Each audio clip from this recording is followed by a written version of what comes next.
And ladies and gentlemen, welcome back to another episode. This is the Sports Cave. Your co-host, Robbie, my co-host, Zachary Roden, is here. What's happening, folks? Oh, got the echo on. He is high as a kite, folks. High as No, we're not. No, we're not. No, we are not. Nope, we're a little high. Right, I'm just trying to get as many hashtags as I can in this puppy here. right. Who do we still got here? The Texans made it. I don't think the Texans. Yeah, you know what? That's probably good there. Am I frozen? Well, our number one fan, my father, is Bob here. Robert. Bob, can I ask you just while you're... I got a question for Bob. That's okay, Excuse Robbie. me. Hold on, excuse me. Mm-hmm. We're glad you're alive, Ryan. We're glad you're alive. Ryan, always glad you're alive. Go ahead. Now you can say whatever you want towards my Bob, my question for you is, I'm not hearing any of this Ohio State's going to get their ass kicked by Texas slander in this chat here this morning or this evening. So I just wanted to know where's the Ohio State slander, Bob, after this just dominant college football playoff around here. I just want to know the slander is, Bob. That's what I'd like to know. Robert, that was my question here. We got a lot to talk about. That's for dang sure. That is for dang sure. That was a lot better than I expected. Go Irish, Rudy. Go Irish. Okay. A lot of go Irishes. Here. Well, folks, we're going to go in a direction when we rarely ever go towards, and that is towards the NCAA with college football. As we had our quarterfinals there, we had the Cotton Bowl and the Orange Bowl. And Zachary, let's start off first. Semifinals, Robbie. Semifinals. Semi-quarter, potato. Nope, not potato. Big difference. 8-4. Shut the fuck up. No one cares about Ohio State. No one cares about Ohio State. Okay, let's go over Ohio State. I'm not saying that. I'm just saying, let's be factual here. Let's go over the Cotton Bowl in Dallas at AT&T Stadium, Jerry World, and as much as I want to take the Longhorns, it's like what I told you. It doesn't matter where they play in Texas. When it's a big moment in football in the 21st century, they just can't get the job done. And herein lies again. The Longhorns go down 28-14 after a horrific. I believe it was a pick six, or was it a fumble six by strip sack? Strip six. Strip six, I guess we call it. I thought it was actually very. I mean, obviously you got to get rid of that ball there if you're Quinn Ewers, but I thought that was just an incredible play. That guy was a fucking beast all game long. I mean, at the end of the day, the big boys got to make the big plays, and that's exactly what happened there. And you knew that was just. And then, Robbie, if you think about it, that could have gone at that moment before that the strip six. That could have gone either way. Like they're pressing down. They had a pitiful red zone appearance in that last drive there. They get down in the first and goal territory, and then I'm pretty sure. Correct me if I'm wrong here, Robbie. I think every single play was for negative yards, leading them to a 4th and goal from what looked like it was about the 15-yard line. So. Give credit to Ohio State's defense. They performed incredibly. Will Howard and the offense, didn't really look fantastic, if we're going to be honest with you, Robbie, but I'm also going to attribute that to Texas defense because their defense balled the fuck out and gave them every opportunity to win that game. But in the end, Robbie, we can be honest with each other here. The better team won. Yeah. No, I completely agree with you, Zachary. I mean, I think we knew going into this that regardless if it was either Ohio State, Oregon, whoever won, we think we're going to win the national championship, and Ohio State is just one game away. I don't know how much of the Notre Dame Penn State game you watched. Did you watch any, if most of it, or? So what makes me upset, Robbie, was I watched the first half, and then I can't remember what I was doing. I think I was with my girl maybe Friday night. Mm-hmm. No, Friday was Ohio State. Thursday night was the Notre Dame, right? Or was it Saturday? It was Thursday. Yeah, so that's what I had to work on Friday, so I didn't stay up for the second half. I watched the first half, which was a bit of a snooze fest, if we're going to be honest with one another. I mean, really no offense from either team. I believe Penn State had the lead going into the second half. I couldn't even tell you. It was not a very good game this first half, and then apparently the second half was fantastic. So missed out on that. Did you happen to watch any of it, Robbie? Or are you in the same boat as me? I'm the same boat as you, man. 3:30 is an early wake-up call until we get the Sports Cape popping and freaking global. It's an early wake-up call every day. If someone right now could donate $100,000 U.S. American, we could quit our jobs for at least a year. I'd say give me 6 months. Well, I mean, Rob, I'm hoping at that point we can turn this profitable. If we get the $100,000, that would be the goal. Know, but I'm thinking new logo, like professional as fuck. I'm thinking we hire a producer at a low pay wage, and I thought you were about to say fire. I was like, man, that'd be I would awesome. Have to hire myself. You fucking. Now what we could do. We could hire a shit producer. Okay. And we fire him, and after a week's worth of work, just because I never fired somebody before, I'd like to just do that. You missed the interception when the game was tied late. Jordan kick a game-winning field goal. Which, by the way, now that he brings it up, Zachary, did you see what James Franklin had on the game-winning field goal attempt for defense? I can't say, dude.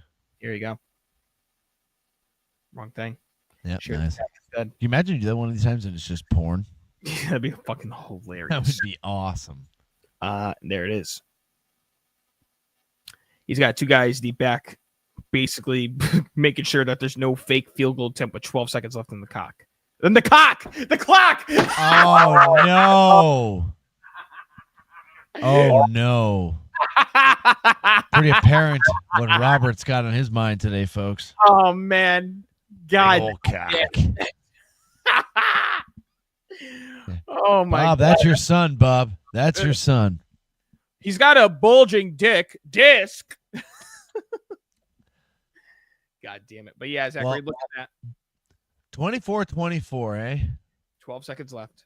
They were that close. And then Zachary, with that loss, James Franklin, it's going to get even worse, Zachary, because I believe he's now like fucking 4. I think you'll like this. He is 420 versus top 10 ranked opponents. 4 wins, 20 losses. Nice. Yeah, just so we're clear, that's the fella from Penn State there? That's a head coach from Penn State that Penn State fans were going at, and he fucking like barged back at him. Yeah, he's he's kind of got from listening to part of my take, he's been given, they use this term a lot, Robbie, can't win the big one. And he has gotten that tab thrown on him. They've given that tab to a lot of players, by the way. But that one I think will stand out, Robbie. And to be honest with you, I just Penn State. I mean, congrats. It was. You know what? Another thing too. People were talking shit about a 12-team tournament, Robbie. Ohio State and Notre Dame wouldn't have even been in the college playoffs, right? If they didn't go to 12 teams. And here we are. Right. Here we are. Obviously, we'll do a way more extensive preview on Thursday's episode, as the game is next Monday, January 20th, folks. So write that puppy down in your calendars. I'm fired up for it, Robbie. I mean, they have a great opportunity here. I think Ohio State. Actually, I'm not gonna say I think. I know Ohio State's a better team going in. So if they can play the football that I've seen them play all season long, I don't see why there's no reason they don't come out with the win in a national championship here, Robert. But then again, Notre Dame is a great squad. So, like I said, more in-depth preview on that one going into Thursday's episode, folks. So keep your eyes peeled for that shit, motherfucker. Yeah, if you had asked me, would there be any chance Notre Dame would make it to the to college football championship, I tell you, there's absolutely zero chance, and it all goes back to their embarrassing loss they suffered to Northern Illinois, 16-14 at home. I mean, Northern Illinois on the year they finished 8-5. So if you had asked, still their only loss of the season, though, you know. No, I'm aware, but that is such an embarrassing loss, my friend. That is as fuck. No, it is. You're right, but it's like I'm not even gonna look at that because that's a slip up on a Sunday. Yeah, that's where you come in there, you underestimate your opponent, and maybe Northern Illinois put together the greatest performance that they'll ever fucking play in their entire lives. You know. Yeah, and when we're looking at their regular season schedule, I mean, the toughest team they probably faced in the regular season was Army. Ooh, Notre Dame. Yeah, that's where I'm liking where Ohio State is. You know, obviously the loss to Michigan, you want to fucking swallow that one. That was just a horrific loss. Yep. But even like the loss to Oregon, I'm not going to be mad at that one. They battled their asses off, and they had to play some tough fucking teams coming into this down the stretch, and even later on in the season, they had to face some tough opponents. So they've been ready for this shit, Robert. I'm fucking ready just to fucking see a bloodbath on Monday. If Ohio State wins, does that mean that Michigan's basically reigning defending national champions? No. That's the stupidest narrative of all time. They beat Ohio State, you know, I don't know. Congratulations. They beat Ohio State. Is that how things work in sports? If you beat the team in the season and they win a championship, you get to crown yourselves national champions? I do not think that is how it works. They've been your daddies, so I mean, it kind of, you got to hand the trophy over. That's okay. That's okay. They have beaten us in the regular season, Robbie. All of that will not matter even the slightest if Ohio State can win this national championship this year. The national championship. That's gonna be tough. What are we looking at? For what are we looking at? For what do you mean? For Ryan Day, or are we looking for you potentially? I wouldn't do it because I'm as Robbie. As you know, I'm primed and I'm ready as a Toronto sports fan. The fact that I haven't put a bullet clean through my brain yet should show that I am actually a very strong individual on the inside. So Yes. I think if another loss, you know what, I would just have to add it to the board. It'd be another tack on the board. But a win, Robbie, would be a very rare thing. So that is what we are hoping for.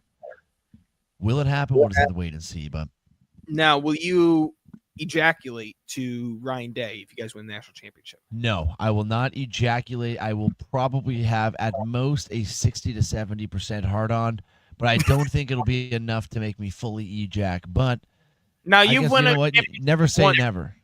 You've won a championship once, the Toronto Raptors. Yeah, but I wasn't a fan, so I wasn't a fan of the team when they won. So I'm not going to say that I won the championship. God, are you serious? Well, I just got into football like in 2000. I would say I became a fan of football, like actually legitimately. The Raptors. Oh yeah, Raptors. Yeah, I've seen the Raptors. Yes. When they won. I was a fan of the Raptors. Yes. Okay. Now, did you have some sort of hard on or? I mean, honestly, I was so drunk and I was just so excited. I very well could have. I very well couldn't have. But I remember that was the craziest night of my entire life. What if you don't remember and someone stuck it in your butt? Okay, we're just gonna move on to the whatever next goddamn whiskey. What? There's a better chance of that than having someone shoved in my ass. Hey, Barry, Danny, how are you? All right, you know what? I'm not liking the slander that I'm getting in this comment section here, folks. You guys can all lick on my nuts. The national championship on Thursday, folks. The game will be on Monday. I wonder who I'm gonna choose. I have an idea, Zachary. I don't know why the NCAA hasn't thought about this, okay? As soon as championship weekend's over in the NFL, you have that gap. You have that 1 week where you have to prepare yourself that fuck. This is what it's going to be like after the Super Bowl. There's none to do on Sunday. Oh, I don't know. No one gives a single flying fuck about the Pro Bowl. What if we slotted it in with the NCAA National Championship game? Wow. Am I wrong? I mean, I would much rather prefer the game to be on a Saturday or Sunday. Saturday I think would be perfect. I mean, you know what? I'm sorry, folks. For you guys listen audibly, I'm just reading a comment from Plouffe, and he said, I was Team Zach until I got told to lick the skin of a penis 45 seconds into an episode. And honestly, Plouffe is correct, folks. I did say that about him, and I'm here to publicly apologize to Mr. Plouffe that I went at him like that, because that was undeserved. I was just excited that my team trampled his Ohio State or his Oregon Ducks. Quack, quack. And I might have told him to lick. I don't think it was my penis. I think I said a penis, which either way, it's not right. So, Isaac Roden publicly apologized to John Plouffe. I don't even know if that's PG. It ain't PG, motherfucker, but stay with me. All right. So yeah, that's just my idea, Zach. I mean, if they have to move the college football season back 1 week, who gives a fuck? I mean, it makes sense to me. That weekend is completely open for football. No one cares about the Pro Bowl. It's the worst. Are they still doing the Pro Bowl? Probably. I don't know. I don't pay attention. I mean, Christ. I don't care. I don't think anybody cares. You might care for the activities, because they're kind of cool, but it's like when it pertains to the Pro Bowl game and now they're doing flag football, like no one cares, dude. It's a waste of time. I'm going to say this ain't PG. It's the gayest shit. It's gayer than gay porn. That's what it is, guys. And gay porn, I'm going to tell you guys right now, pretty fucking gay. Have you ever watched gay porn? Be honest here. No, Robert, I have not. Unless you're talking lesbian as gay porn, then I have trampled onto some lesbian, which I guess you can call that gay porn. God damn it, Paul George. Paul George is out. God damn it, all the hell. Okay, Robert, have you ever watched it, Robert? Yeah. Lesbian porn? Sure. Gay porn, Robert? No. Oh, I see that twinkle in your eye. Your heart is a rock right now thinking about it. No, I'm Robert. Vrabel's head coach. Yes, well, I mean, good transition here, Robert. Why don't we get sued? Yeah, because we have to get sued.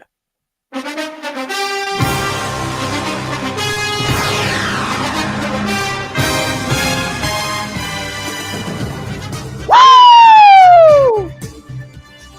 Jesus fucking Christ. Sue these ass cheeks, bitch. Ladies and gentlemen, we have a shit fuck ass tits nipple bleeding. Oh, okay. Bowling out of my butthole hair episode of football. And Zachary, okay, I'll take it from here. Yeah, that was insanity. You folks are going to have to wait a fucking minute. Okay? Before we get into wildcard weekend, we have to talk about it. The New England Patriots did what I said I wanted them to do last season. It's the same thing that Zachary wanted for his team if they were to move on from Kevin Stefanski. The line, it was all right there in case they want to move on from Kevin Stefanski. They had him in their little front office. That it wasn't really a front office, but it was a front office position. Mike Vrabel's back to coaching, folks, and he's coming back to the evil empire, to the New England Patriots. And Zachary, let me tell you something. Now that I learned why Gerard Mayo was the head coach, it made sense. It was written in his contract that he signed that he was 1,000% going to be the successor to Bill Belichick when all said was done. So they had to oblige to that contract for obvious reasons. Gerard Mayo, a lot of people in the media like to try to play the race card, and I'm just going to sit here and tell you right now that is absolutely not the reason why he got fired. He was not a good head coach. He didn't get fired because he's black. He got fired because he sucks. Correct. And not for nothing. I mean, you're a head coach in the National Football League. You're not a head coach for a Division II football team, for high school football. I mean, this guy was literally playing cards with the players, and they weren't very disciplined, especially in the goal line and offense. The amount of holding calls I'd see on the offensive side, Mike Vrabel would have fucking lost it. Okay. They need to be held accountable. They need somebody on the team, as Teddy Bruschi said, to tell that front office, no, do not do this. They need someone that is as passionate as a game as anyone, and that is Mike Vrabel. Mike Vrabel. That's a man's man. How he led the Tennessee Titans to AFC Championship game with Ryan Tannehill. Granted, he had Derrick Henry. With Ryan Tannehill as their starting quarterback is basically a fucking Super Bowl champion within itself. Zach, I think the writing was on the wall. It was just a matter of when it was going to happen, and the Patriots didn't waste any time. And I think you're in agreement with me. The best head coach available is off. You guys got the best head coach. I don't know if he'd be the most coveted because I guess everyone's on this Ben Johnson train, but I think by far Mike Vrabel is the best head coach that was available in this offseason. And honestly, Robbie, Marky, how are you, brother? This might be a bit of a surprise to you, Robert, but there's another guy who just threw his name in there who we might be able to argue, voice crack there, could possibly be now the new best available head coach. Who knows? Who knows? But this is a big move for the Patriots. You get your coach of the future. You got your quarterback of the future. You're sitting with a top 4 pick. We have one of the best corners in the NFL. Yeah, so it's the future's looking very bright here in New England. Jesus Christ, the future's not looking bright in New York. Let's be honest with each other right here, right now. Not at all. For either team. But the future's looking bright for New England, and I think once you guys fired Gerard Mayo, it was like every single news report in the world. It was basically like Mike Vrabel had been hired that day. It was just everything was pointing towards him going to New England to be their new head coach. Yeah. And sure as shit, Robert, they wasted 0 time, scooped him up. Mm-hmm. And that's another big name right up, or the first big name for head coaching off the list. And there's a lot of teams, like we mentioned last episode, that are looking for coaches here. Should I just get right into our other big head coaching news here, Robert? Do you got any more you want to say before we do that? I got a couple of videos I want to play from his introduction with the New England Patriots. And you go right ahead, sir. The first one we're going to talk with is what they hope to be their franchise quarterback, Drake May, and his excitement to work with Drake May. I would say that my involvement will be as it relates to game management and situational awareness and where we are on the football field and trying to develop him as a leader of the offense. And when a quarterback, when they call the play, like you want to say like everybody's going to believe that it's going to score a touchdown, like with that type of emphasis on how everything is going to operate. And Drake is going to be his own person, but I'm going to give him some things that I feel like are necessary to help us win football games. We have to be a very efficient passing football team. Now, Zachary, when you hear all that, I mean, you think, well, Mike Vrabel was a linebacker. Like, how much familiarity does he have with being in an offensive huddle? He actually has plenty of experience because I believe all his catches, I don't believe he's ever dropped a pass, came from Tom Brady for a touchdown. So this guy knows what it's like because he's caught touchdown pass from Tom Brady's linebacker, including in the Super Bowl. So who better for Drake may get advice than somebody that's been in that huddle with the greatest of all time? And Brady was young too, so more knowledge and wisdom that could be passed on to Drake. Now, what happens? I'm very naive to this, so I'm not too sure if this is gonna be a dumbass question or not. Does he pick his own coaching staff? Is that chosen by the? Okay, so does he clean house? They collaborate together. I mean, think about it. When corners get fired, they get fired by the coach, not by the front office, because that's why Saleh got kicked out the door in New York because he was ready to fire Nathaniel Hackett. Woody Johnson stepped in and said, "No, you're out." Well, that decision worked out well for the New York Schmets. Yeah, as we see. Now you got Vrabel as head coach. Who's the ideal DC OC going in for next season? It sounds like the offensive coordinator is going to be New England Patriots legend Josh McDaniels. I'm not opposed to it. I think Josh McDaniels is a bad head coach, but a very good offensive coordinator. I'm fine. I mean, he found a way to win 11 games with Mac Jones. So I'm all in for Josh McDaniels returning, and the defensive coordinator kind of surprised me, but I am so in for this guy. Former head coach. I want to see if you can guess who. Former head coach. Like who? And you can ask questions. You can ask questions before you give out an answer. Well, what year? How long has he been active for? He was active for 2 or 3 seasons. Well, what seasons are we talking about here? We're talking 2022 to 2024. Oh my God, I'm definitely not going to get this. I can just Yeah, almost guarantee. Yeah, you are. Former head coach, AFC or NFC? AFC. Oh, Saleh. Robert Saleh, baby. Yeah. Bring in Bob. There are talks about Robert Saleh. I did not see Plouffe's thing. I just saw Plouffe's thing now. I swear to God. It popped up after you said it. I know. Robert Saleh with that defense. That's actually that's a scary guy to bring in right there. And what I'm visualizing here, Zachary, on the defensive side, I could see Cleveland and Tennessee, Cam Ward, Shedeur Sanders, whatever order, or, Vegas trades up to get Sanders, whatever case it is. By the 3 and 4th pick, I think both quarterbacks are going to be off the board. So with that, I think the Giants at number 3 are going to take Travis Hunter.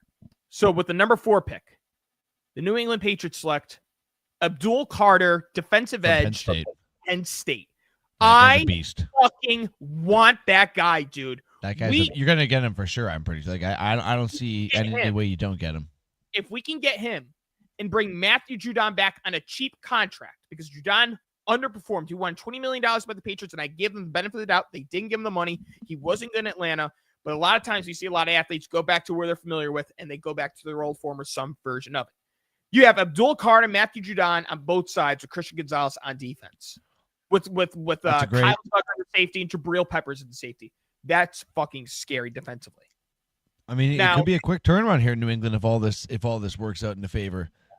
Now, there's another gentleman I'd like to bring in. I kept bringing up T. Higgins, but Zachary, given that Mike Vrabel's a head coach and there's some controversy going on in Philly in the last month and a half, what does Mike Vrabel think about A.J. Brown? Let's hear.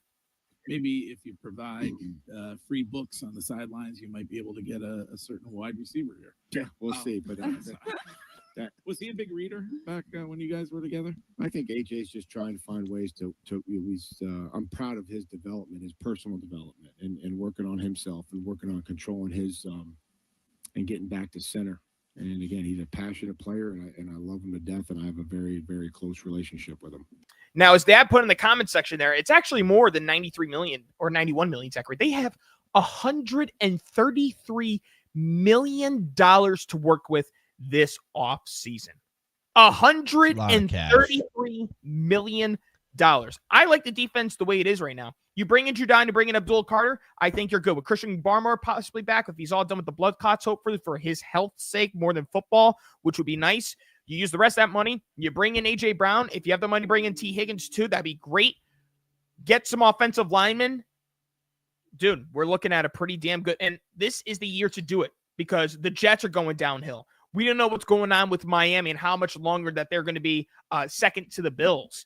This upcoming season is a chance for the Patriots to be a number 2. And I'm not saying it's going to happen, but they will contend with Buffalo for the years to come as long as everything correlates together correctly. Well, it's a lot of money to spend. You got a great draft position this year. I do actually like what you were just saying there about I'm assuming Tennessee's probably going to take a quarterback here, so if they end up going with Cam Ward, I would not mind if my Browns traded that motherfucker to the Raiders for their first round pick this year, maybe a first rounder next year, start loading up a little bit. I don't see why that would be out of the realm of possibility. I think I was on the record of this show. If not, I was talking to a buddy of mine at work that's a Titans fan. Why not trade the pick, suck another year with Will Levis and Mason Rudolph, and just until you see the quarterback that you want? Because I don't think Tennessee wants Shedeur or Cam Ward. I don't want Shedeur or Cam Ward either with Cleveland. I don't know if any quarterback from this draft is gonna prevail to be any fucking. Geez, why I just had a complete brain fart thinking about elite or good. No, yeah, elite. We were talking about. I was thinking about Shedeur Sanders, and then I started thinking about Deion Sanders. Yeah. And I noticed that that was not in the notes. So I'm going to throw that in there, Robert. Oh, we were definitely going to talk about that. I figured that would come in segue there. But Mike McCarthy at the Patriots. You heard what I'd like for them to do, but Zachary, Mike Vrabel. Yep, excuse me, Mike Vrabel. Welcome. We love you. How about them Cowboys? Well, Zachary, them Cowboys have made a crucial decision. Mike McCarthy. Is this a firing? Is this this seems like it's a mutual parting of ways where their numbers were just off? Firing. He was in the last year of his contract, so you can't get fired. It was a mutual parting ways. Well, you can't get fired, but it's also like you can be respectfully told that, hey, we're not fucking re-signing you. So, like, I don't know if it was like, is this more of a McCarthy thing? Is this more of a Cowboys thing? Like, if you're, I don't know, because you know what? The Bears requested last week to interview with Mike McCarthy, and the Cowboys said no. And from the time point that they told the Bears no till today, because today was his last day, they had zero talks with Mike McCarthy. And it seemed like it was mutual. It seemed like they're both ready to go about their ways. And I think it's Jerry Jones looks like a big scumbag. Think about it, dude. You fucked over Cooper Rush from getting another $500,000. You fucked over McCarthy by not giving the opportunity to interview with the Chicago Bears. I mean, it's going to happen now, but God forbid that they sign their head coach and McCarthy didn't get a chance to interview because you said no. He looks like a fucking piece of shit. Yeah, he doesn't look like a very nice guy, Robert. No. Holy shit, I just checked my lineup. 6:59, Leafs start at 7. I had Austin Matthews on the bench. That is how you sneak it in there, folks. My goodness gracious. Holy ballsack vagina. My lineup's all set. Yeah, I'm all set now. I'm good to go. So, Zachary, are you surprised they moved on from McCarthy? I mean, focus on the fucking podcast. I am. I'm thinking right now, you stupid fuck. I'm frozen. I think that it might be a good decision for some mutual parting of ways. I don't know if it's the smartest decision on their end. I also think it's just better for Mike McCarthy to get the fuck out of that absolute turmoil situation working underneath Jerry Jones. I mean, I can't think of anything worse. But I think Mike McCarthy now, as I just alluded to it a little bit earlier, Robbie, I think he now kind of throws himself in there as the top contender for a coaching job. I mean, the guy's, you look at his season pedigree, the guy is a great head coach. I mean, I understand he hasn't had the success in the playoffs with the Cowboys, but that could also be because it's the Cowboys. I hate to be the bearer of bad news, but the guy is a fantastic head coach. I wonder what team is like. What now is like a favorite for him to go and coach? Like, would you think like maybe the Bears? Is that the squad, or are they done all their interviews now? Now, apparently, the two teams that are right out there, right off the bat, that I want to talk to him are New Orleans and Chicago. But I don't think either of those teams are the right fit for him. I think the right fit for him would be Jacksonville with Trevor Lawrence. I didn't even think about that one, but yeah, I guess they would also be in the market for a. I think that, and I think I don't think he wants to be a part of a rebuild in New Orleans because that's going to be a whole rebuild clusterfuck. Chicago. Well, I mean, what's going on in Jacksonville, though? I guess they still got. No, I wouldn't say rebuild. They still got Trevor Lawrence. They got pieces, and Brian Thomas. Brian Thomas is a fucking stud. I don't see him falling off a cliff like Allen Robinson and whoever set their rookie receiving record prior to Brian Thomas. I'm drawing a blank there. Maybe somebody else knows the name in our chat here. But I think Jacksonville is a better spot for him than those two destinations. Plus, Chicago is going to be Ben Johnson's. But as it pertains to the Dallas Cowboys head coaching position, Cowboys legend Troy Aikman. This is what he had to say about Zach. If he'll play. I don't think Mike will be out of a job for too long, but this job has come. I'm going to have to do this pause play shit over and over. But it is any because you're going to run the Dallas Cowboys. In what direction do you think they ought to look? Well, I thought Mike McCarthy would be the head coach. So this is a bit of a surprise for me today that he's not going to be. And what went into those conversations that Schefter talked about, I'm not exactly sure, but it suggests that there's not a real plan. I mean, and the fact that they haven't had the opportunity to maybe interview a Ben Johnson, some of these others, Aaron Glenn. I think that what Schefter said as far as Kellen Moore being a candidate, that seems logical to me. A guy who has familiarity with the building. He's worked obviously with the Cowboys and with Jerry Jones, and they know each other very well. In fact, when Mike McCarthy got the job, it was told to Mike that Kellen Moore would be the offensive coordinator. So that's how much the Jones family thinks of him. Beyond that, it's hard to imagine. As far as a coveted job, I don't know that that's accurate. I mean, really? I do think the Cowboys are obviously a high-profile team. Whoever is covered or whoever is head coach of that team is certainly going to draw a lot of attention. But I think most football people that take over as a head coach, they want to do it on their terms. That's and fair. That's hard to do. And it's, if you take a Dan Campbell, for instance, is Dan Campbell if he's with the Dallas Cowboys? It's hard to imagine that he is. It's hard to imagine that a lot of these coaches might be. So I love the Dallas Cowboys. I played there for 12 years. I wish them well, but to say that it's a coveted job, I'm not sure I would necessarily agree with that. Now that stings, Zachary. That fucking stings, that last line there. Well, I agree with him 1,000%. I mean, it's I kind of look at it as being like a head coach of like the Toronto Maple Leafs. Mm-hmm. I always kind of bring it back to my boys in blue over here, but I view it as being the manager for the New York Yankees. Exactly. It's when you're doing good, man, you are the man. The second things go bad, it is like, and I think he's more so referring to the fact that Jerry, like, is he sort of referring to the fact that Jerry Jones is sort of in control of whatever the hell goes on there, and so that I'm going to differentiate because that's not exactly. Or not differentiate, but I'm going to separate that from what I was saying about the Leafs because that's not exactly what the Leafs situation is. I'm just saying for the good and the bad of when you're doing good and bad. Right. But if he's talking about a guy controlling your move, then it's like, why? If Jerry Jones was a smart man, which obviously he's not, he would look at himself in the mirror and go, this team has been not shit. They've had very good teams for many, many years. I mean, some bads, but some very good. And they haven't won. Maybe it's time to switch it up and just give full reign to the people who know what the fuck is going on. Right. I mean, at some point, you're either going to die without witnessing a championship within the last, what was the last one they won? 90-something? 96. So we're talking fucking almost 30 years here now. I mean, 96 was the year I was born, folks. We're talking 28 years. 95 or 96. It's been that long. Whichever one. I mean, let's be honest here, Robert. The guy don't have much time left. It's not like we're looking at a decade left of Mr. Jerry Jones. Well, that's the thing that's going on over in New England is that when Brady left, Robert Kraft was in control of everything.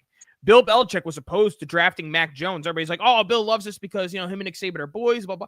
It came out that Bill Belichick had zero interest in Mac Jones and that Robert Kraft made the call. Bill Belichick stuck it to Robert Kraft when McDaniels left, like, I'll show you how good I really am with Joe Judge, who was a joke, and Matt Patricia, who was a failure in Detroit, and the Patriots ended up going 7-10. So by that point, he said, all right, out you go. He was in control of everything throughout the offseason. I'd say the only signing that Mr. Kraft had that was successful post Brady was Matthew Judon and maybe Hunter Henry. Jonas Smith was a failure. Juju Smith-Schuster was a failure. Nelson Aguilar was a failure. Devontae Parker was a failure after failure. And what's happening this year? Robert Kraft's taking a step back. He's going to let Elliot Wolf and Mike Vrabel, the GM and head coach, co-merge and come up with a solution. And he's going to stay out of it. Where Jerry Jones, he can't help but not be in the spotlight. He can't help it. It's who he is. Yep, and it's clearly working out well for him right there because... And to hear what Troy Aikman said, it makes all the sense in the world. They're not going to go after no Ben. They have a plan already because they aren't interviewing Ben Johnson. They're not interviewing Pete Carroll. Not interviewing anybody. It sounds like what's going to end up happening at the end of the year is Kellen Moore is going to end up leaving Philadelphia and be the Dallas Cowboys' new head coach, which we all thought, which Cowboys fans initially wanted after the first year of Kellen Moore. They wanted that. They said, get rid of McCarthy, make him the head coach. So here you are probably 5 years later. Your wish is granted. Kellen Moore is probably going to be your next head coach. Well, Robert, it's to hold your horses because reports are coming out that they're also talking to Mr. Deion Sanders to be the new head coach of the Dallas Cowboys. So what do you think about that? I think Deion has such an amazing opportunity in college, and I don't think that he's going He better stay, man. I think he's going to stay because, someone alluded to it perfectly. I think it was DiPietro Rothberg when I was listening. When you're in college and you're the head coach, it was them because they were talking about Marcus Freeman with Notre Dame. Why would you want to leave when you're in control of everything? You're in control of everything with the program, who you bring in, the coaching staff, the recruiting. You're the head coach and the general manager, and nobody can tell you what to do unless you're not doing a good enough job and the university says, well, you got to go. And that's not going to happen with Deion Sanders at Colorado because he has fucking raised everything at Colorado. Okay. If he goes to the Dallas Cowboys, it's not Deion's way. It's Jerry's way. And Deion don't roll like Jerry that. World. Deion don't roll like that. Deion has his own game plan, his own set plan, and he's going to stick to it. And not to mention, too, he's already come out and said it's going to be hard for him to coach in the NFL because he's going to coach all of his kids. And they're all going to be on different teams because it just doesn't work where they're all going to be on the same team unless they're all ass. It didn't work with the Watt brothers. It's not going to happen with the Sanders brothers. Yeah, I don't see him going there. It was just something fun that we had to put in there. But yeah, I mean, do the interviews happen? I'm sure Jerry threw the idea out there for Deion Sanders, but I'm sure Deion Sanders is just going to stay at Colorado, try to win a championship in Colorado, and then eventually at some point, I think he's going to go on over to either the SEC or he's going to fix his alumni Florida State.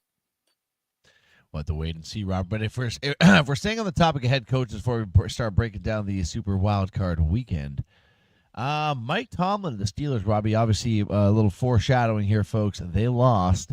You'll be hearing about that in a few. What do the Steelers do here with Mike Tomlin, Robbie? Because I think it's time to make a move. I was talking to a few guys yesterday at my men's league hockey game, and they were like, bro, this guy set the standard. You got to keep him. He's fucking 20, whatever you were, however many years in a row of him going above 500. I'm like, yeah, and look at the Steelers for the last 10 years. This team should have been doing a rebuild 6 years ago, but yet they haven't because they have a great head coach. Don't get me wrong. Mike Tomlin's a fantastic head coach, but he doesn't allow you to be shit, and you need to be shit for a couple years in order to get good. Otherwise, you're going to stay a fucking every single year go 9-8 and 9-8 and 9-8. You might have a 10-7 thrown in there, and then get bounced in the wild card every single fucking year. It's going to happen to you if you don't make that change and just dig yourself a grave for a few years. Be a dog shit football team. Get the picks, get the players, start to rebuild, and it all starts at the top with Mr. Tomlin, Robert. And I think it's time they send him shopping or send him packing. Yeah, packing. You got it. I think at the end of the day, this isn't going to be a Steelers decision. This is going to be a Mike Tomlin decision. Now, do you know how many fucking coaches the Steelers have been through since 1970? I think it's 4. It's 3 or 4. Yeah. Since Might 1970. be less than 4. No, I think it's been their entire existence, and they've never I think it was they've only ever fired one coach during the season. I'm pretty sure. I think I heard Big Cat saying this, and it was like the guy who was the general manager. Pardon? Matt Canada got fired in the middle of the season last year. I mean, like a head coach, though. Oh, head coach. Okay. Yeah, and it was like back in like the 60s or whatever the fuck it was. And I think it was a guy who was the general manager who had appointed himself as the coach, and he fired himself. That was like the only time they've ever fired a head coach in the middle of the season, was a guy firing himself. Okay, so from 1969 to 1991, Chuck Noll was the head coach, Zachary. That's over 22 years. From 1992 to 2006, Bill Cowher, who works on CBS. And then Tomlin. And then Tomlin from 2007 till now. So 3 coaches in the last fucking 60 or 40 years, 50 years, 40 years. What did you say it was 69? Yes, almost 60 years. Holy shit. Sorry, almost 60 years. Jesus Christ. Yeah. Yeah, there's one thing this university, I mean, they basically are like a college university in terms of success. There's one thing this franchise does, and it knows its head coaches very well. And I'm sure if Tomlin was to leave, he would probably do the same thing as Chuck Noll and Bill Cowher did and lead him to who he thinks is the right fit, or they already know who the right fit is. And they're not the type of team where it's like, we're going to go out and get Mike McCarthy. We're going to go get Bill Belichick. We're going to go get Pete Carroll. They do all within house. Everything. Yeah, no, you are right. So, do I think he's going to go? Do I think he's going to get traded? I think it all depends. And here's an interesting one, and I think you're saying no to it. A lot of people said no to this. So Michael Kay, you're aware who Michael Kay is, correct? Yeah. He threw out the idea with the New York Jets. You think about it. The Jets have been such a fucking failure, and this was supposed to be year they made the playoff. Fuck the Super Bowl. You know, my prediction was very, very wrong, but they were supposed to be guaranteed locked for the playoffs. Before the season started, they were favored in 11 of 17 games. Favored in 11 of 17, and they only won 4 or 5, whatever the fuck it was, okay? He thinks that the New York Jets should call up the Steelers. We want Mike Tomlin, and we're going to give you the number 7th pick of the draft. Can you do that? Yeah, you could trade for a coach. What do you think, Zach? I mean, that would be something a little. Wait. Yep, put it on.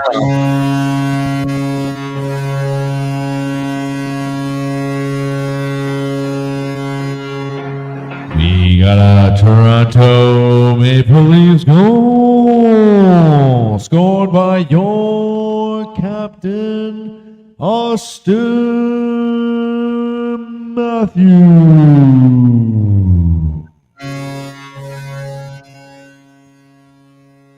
That's big. Okay, back to my Well, Robbie, I was just going to say, I mean, maybe not back to my Tom, but if you want to get into our wild card weekend, you said that your Super Bowl pick was a rough one. But my AFC pick is not done yet, Robert. And we'll get into that in 1 second after you're done what you were about to say right here. Yeah, I just want to say that if I'm the Jets, I really would consider trading the number 7 pick for Mike Tomlin if the Steelers would do it, because, you know, they've gone through fucking so many picks where they've drafted Sam Darnold, Zach Wilson, Quinnen Williams, Garrett Wilson, Sauce Gardner, and they're still in the position that they're in because there's lack of discipline. So who the fuck are they going to take in this upcoming draft that's going to change the franchise for the better? Nobody. If you get someone who is as great and has a pedigree like Mike Tomlin to get this shit together with the amount of talent that this Jets team has, and all I got to do is figure out the quarterback situation. If Aaron Rodgers leaves, which I think that they could do because there's going to be multitude of options, clearly, I think the right thing to do, if I'm the Jets, I would trade the number 7 pick and I bring in Mike Tomlin, because guess what? That number 7 pick, you're going to be fucking in the playoffs for years with Mike Tomlin as your head coach. Clearly, because this dude is making the fucking playoffs with Kenny Pickett, with Mason Rudolph, with the end of the line, Russell Wilson. It is time for the Jets, if they can, if the Steelers would do it, we're going to give you the number 7th pick for Mike Tomlin. Ooh. Well, let's wait and see, folks, if that happens right there. But, Robert, what do you say we break down Super wild card weekend. We'll let you do it. Well, Robert, we are starting off with a bang. Saturday, January 11th, 2025. The Houston Texans hosted the Chargers, the Los Angeles Chargers. And Robbie, we both had the Chargers and Mr. Harbaugh and Herbert taking these Texans down. But boy, oh boy, did Herbert throw up a dud. And I'm not talking about an interceptions dud because he threw 4 of those motherfuckers. I'm talking about maybe we need to start having the conversation that Justin Herbert is a Mitch Marner, per se, Robert. A fantastic season quarterback. But when it comes down to the big games, he goes, and he chokes. Yep. 32 for the Texans, 12 for the Chargers. Ladd McConkey for the Chargers, a lone standout performance, 9 receptions, 197 yards, 1 tutty.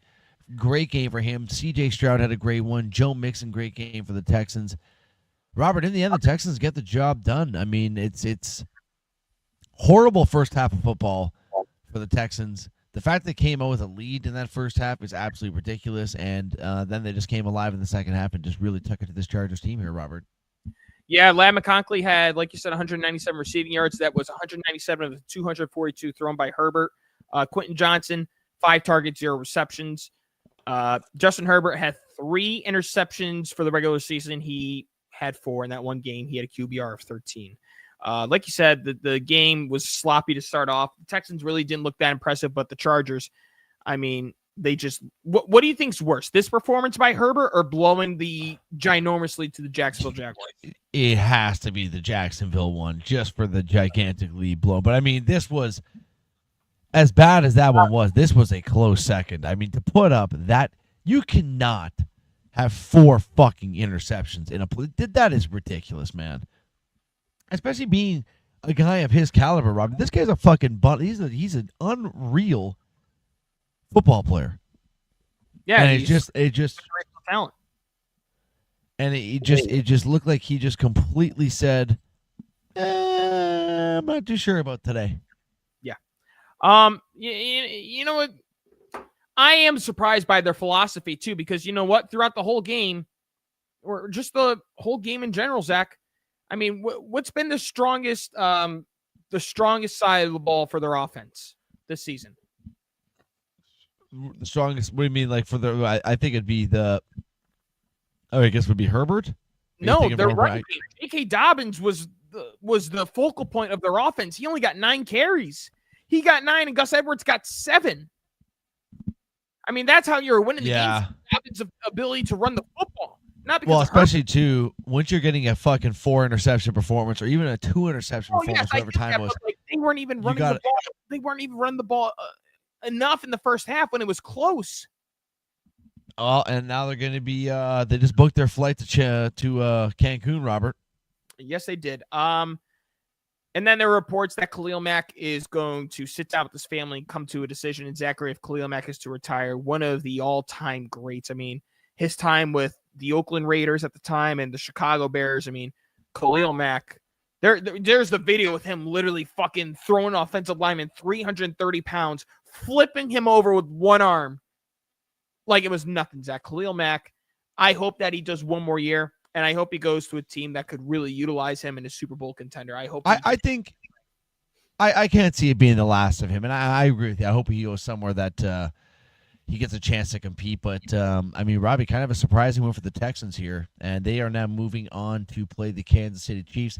Like we said, like me and Robbie mentioned with the NCAA playoffs, we will do a full prediction on Thursday's episode. This will just be a recap episode, folks, of the Super Wildcard Weekend. And I'm calling it the Super Wildcard Weekend because for some reason the NFL decided to drop the Super this year, and they can go fuck themselves. It's the Super Wildcard Weekend. You know what's crazy too, Zach, is that C.J. Stroud had that terrible throw that was intercepted by Derwin James. I think that got called as an incomplete pass, which should have been an interception. That was fucking disgusting. But there was a play where he threw an interception immediately 2 plays after Herbert threw the interception. It was just not good football by the Chargers at all on the offensive side. The defense held their own for as long as they could. Yep. And, I mean, I'm kind of shocked the Chargers lost this one, especially with all the injuries that the Texans have offensively and the fact that the Texans were able to throw up 32 points. with that depleted offense.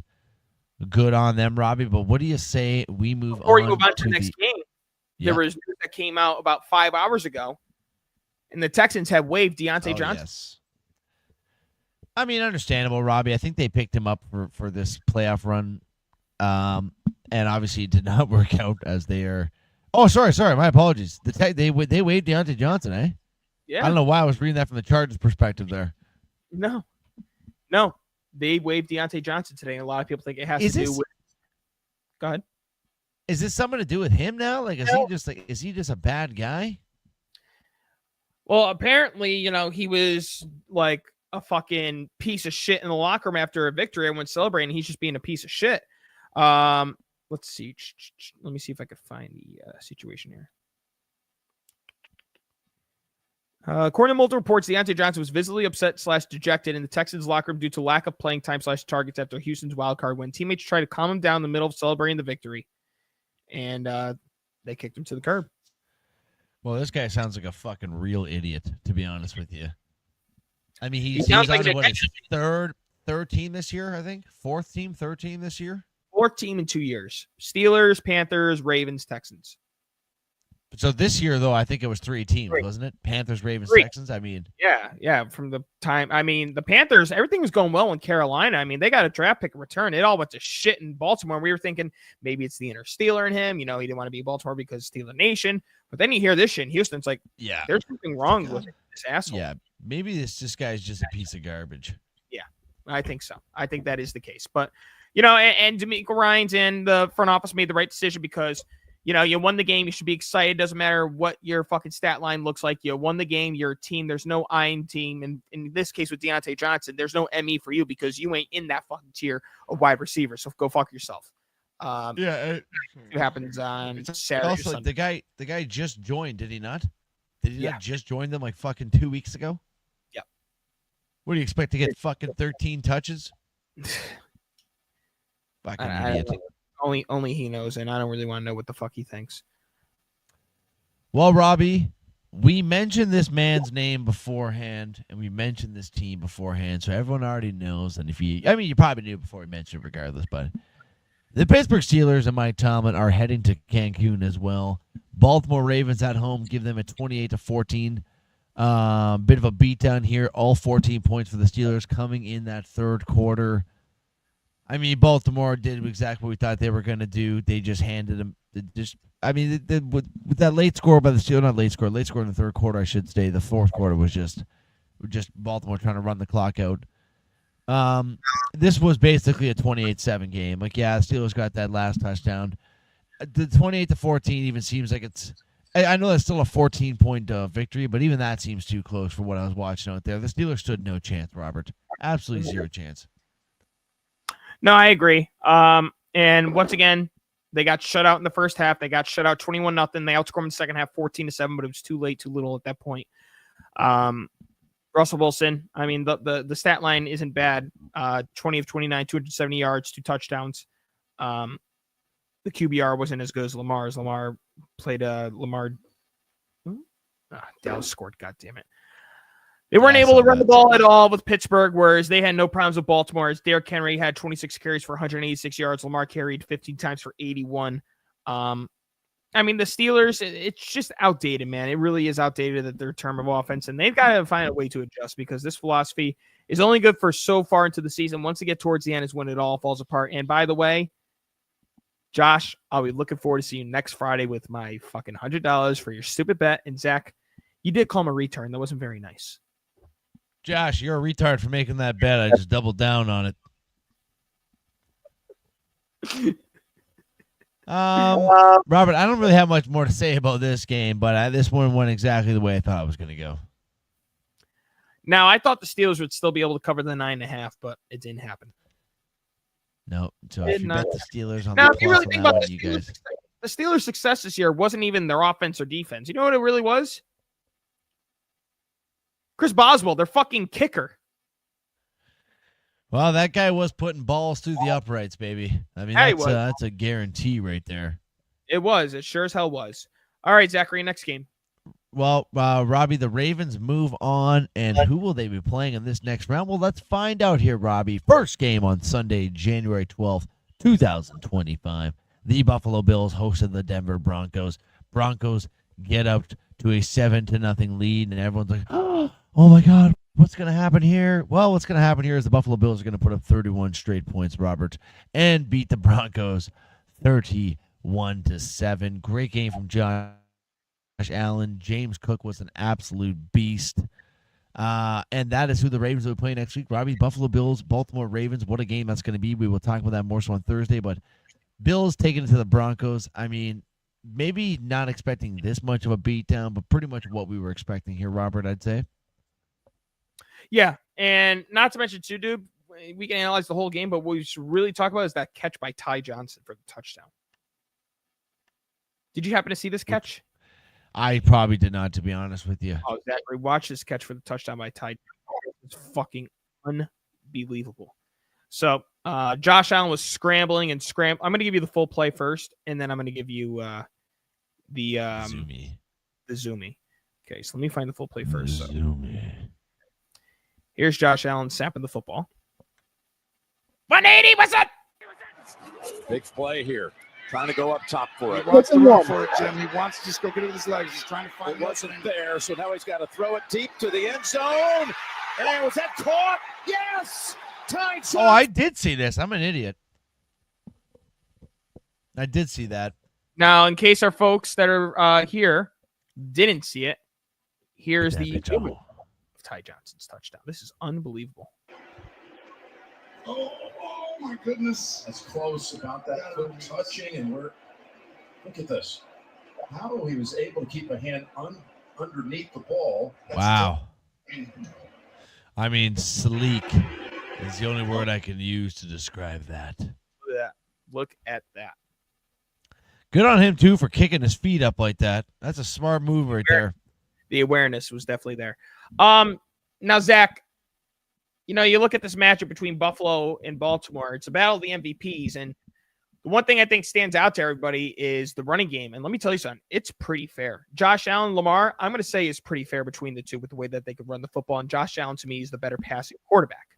I wouldn't say it's I think Lamar is a hell of a better runner than Josh Allen. And Josh Allen's a great runner, but I would say Lamar Jackson, I'm giving him as better as Josh Allen's a better thrower, Lamar Jackson's a better runner. Yeah, he's a better runner between two, but not by a wide margin to make it sound like it's significant. I think it's about as significant as the margin between them throwing, and I think Josh Allen's a hell of a better thrower than fucking Lamar Jackson is. I think Lamar is not a better quarterback overall than Josh Allen between the running and the passing. Josh Allen's better than Lamar. I don't know. I would like to agree with you, but we're looking at the season that Lamar has put up again, and I mean it's even if you look at I think he had 4 interceptions this year. Even if you look at his interceptions, I think you could probably fault him for maybe 1 or 2 of them. All right, the rest of them are bounces off guys' fucking chests and fumbles by the wide receivers. Search it up. Well, Josh Allen had 6 interceptions on the year, 3,731 passing yards, 28 touchdowns, a QBR of 77.5, which was number 1 in the NFL. And when I go to Lamar, I hit the box score because Russell Wilson had better numbers passing-wise. Lamar Jackson had 4 interceptions, 41 passing touchdowns, 4,172 passing yards, 77.2 QBR, second behind Josh Allen. I mean, I really hope Josh Allen gets the MVP because I do think he deserves it, but I would not be surprised. I mean, with those numbers, dude, he does have better numbers statistically. But think about it, too, with the Ravens, had the easier schedule than yeah, Buffalo. I'm pretty sure I saw a stat this year where Lamar Jackson had 17 touchdowns. I can't remember what 2 teams it was. Probably New York, the Giants. Man, it might have. I don't even know. It might have been against the Browns and the Bengals this year, to be honest with you, between those 2 teams, or maybe it was just AFC divisional matchup. Probably the Bengals. They had 41 points against the Bengals. Yeah, so I can't remember what the exact stat was, but regardless, touchdowns to Joe Burrow's 5. Joe Burrow outperformed them. They lost. Well, regardless, Robbie, Bills and Ravens is going to be the game of the week next week, so keep your eye on that one. Might be the game of the playoffs. we'll have to wait and see, Robert. But why don't we keep the running this... game? The running game's pretty fair at the end too, because James Cook and Derrick Henry. I mean, Derrick Henry is the bigger boy, but James Cook, he's having a season. You can't dismiss what he's done on the running and passing side. Yeah, he's showing that he's a Ty dog. Johnson and Justice Hill, who I think's better after watching that catch and just the season in general. Ty Johnson has been fucking amazing. Mr. Ty Johnson. Robert, what do you say we moving on? Ryan, put your earmuffs on. Green Bay Packers on the road heading into Philadelphia to face the Eagles. Eagles had one of the best seasons in the NFL this year, coming in as a definite favorite, or one of the favorites, I should say, rather, to win this year's Super Bowl. So Packers would have had to play a pretty picture-perfect game, Robbie, and getting 3 interceptions from Jordan Love, who, we're going to be honest with each other here, Robbie, looked kind of like a bag of shit in this game. Yeah. 22 for the Eagles. What's going on here? 22 for the Eagles, 10 for the Packers. Packers are getting on their flight to Cancun right now, too, Robert, joining a common theme here. Eagles did what the Eagles do. Saquon Barkley, 25 carries, 119 yards. As your dad just alluded to in the comments here, Robert, the Green Bay wide receivers were dropping like flies. Coming into the game, they were without a few, and then throughout the game, it was just like every single fucking play, it seemed like one of them was getting taken off. The Dobbs, whichever you pronounce it, him smashing the back of his head on the in the end zone was a very, very tough look. Not what you want to see, so hopefully he's doing good. But in the end, Robbie, like I mentioned earlier, I think the better team won. The Eagles have just been the better team year in, year out. Packers, as I mentioned, going into this playoffs, were sitting on a 1-5 divisional record. So not what you want to see going in. Obviously, they had a great season if you look at their record as an 11-6 team. But just a horrible game for Jordan Love. Not a great game for the Packers, and the Eagles are moving on. Well, I'll tell you what, dude. I'm not going to hold them to the 1-win divisional, because if you think about it, it was Week 18 against the Bears. They're playing the majority of their bench because they were injured, and they are not against Detroit, against Chicago, and they lost to Chicago. So I'm not really going to count that. That's Robbie, if you put it in that perspective, they also should have lost the first game to the Bears. They blocked a fucking field goal with no time left. Yeah, well, they also should have beat the Detroit Lions. Well, I guess this is going to come back to bite me in the ass, but shoulda, coulda, woulda. Exactly. So shoulda, woulda, coulda at the end of the day. And Tom Brady pointed out best. The only person on offense that showed like they give a damn, they really wanted to fight to win, was Josh Jacobs. No one else in the Packers showed. Jordan Love looked like shit, and there was a lot of talk early in the season about if you were to start right now, your franchise with a quarterback, who would it be? And a lot of people said Jordan Love. And after this performance, I don't even know how you could put him in the equation. Yeah, I mean, he seems like an interception machine, Robbie, if we're going to be honest with one another. I mean, I'm going to assume he probably wasn't 100% healthy going into this game, but still, regardless of that was just you can't put up a performance like that. We're going to talk about a quarterback coming here in the next after we talk about this next game. Who's in a very similar boat. In a big game, you cannot throw up a dud like that. And Ryan pointed it out yesterday, too, where it just felt like that's when you knew they weren't going to win.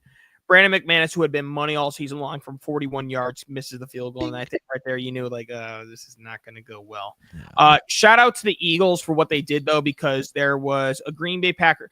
There was a lot of videos about the way they were disrespecting Packers fans, but one of them really stood out where a couple went to the game. There was an old Eagles fan behind the couple, and he called the woman Packer fan an ugly, dumb cunt, which is completely unacceptable.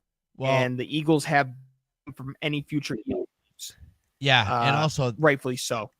That's the beauty of Twitter, Robbie. The guy's name, occupation, everything was posted like probably a couple hours after that video was posted, prompting his work to put out a press thing, like a press release, I guess you can call it, basically saying that they're now looking into this. So this guy's probably going to lose his job, and rightfully so. The guy's a fucking loser.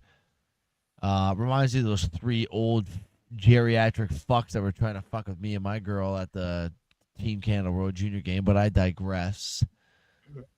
But Robert, I don't care what the situation is. If the same situation was like that with my girl, I would fucking beat the shit out of them right then and there. Good for you. mean, but you know what, Robbie? But I also did see.